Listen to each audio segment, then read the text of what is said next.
Grande Fabrizio! Sono Fabrizio Zanassi! Ascolta, posso fare gli auguri dedicati ai miei giocatori preferiti? Sì. Posso fare? Sì. Allora, auguri di buone feste natalizie a Zetulaive, a Pruzza, Peruzzi, a Cruzza, Materazza, Zemaria, Zenga, Zanetti, Pris, Penso, Garzon, Zigoni, Zalaieta, Pizzaballa, Zamorano, Zambrota, Zemaria, Zidane, Zoff, Zaccheroni, Zico, quelle che batteva belle punizioni. E Zawi?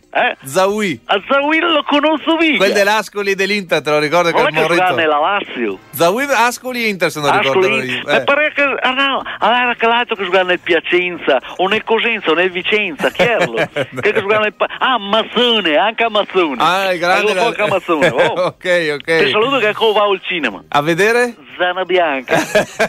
A lei la storia di un campo a retto che resta zoppo.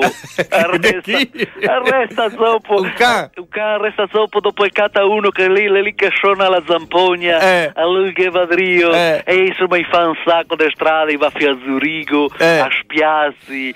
E poi passa da Venezia, è bello, a te vede la commozione, veramente te piange. Comunque non è un film zozzo. No, non è un film zozzo, no, anzi è un film.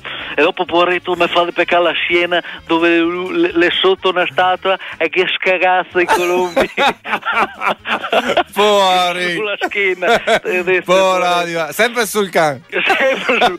Poveretto, è tutto scorzato, è gamboso. Che il sabaton del Soparon, vedelo niente. Che lui la cassetta a suonare la zampogna, là è un barbon con tutta sta zazzera, alle solo mondo di mettersi davanti al zerbin e fa l'elemosina. E devo andare al skate. Sempre, e dopo quando che c'è skate se le sputano in benzina.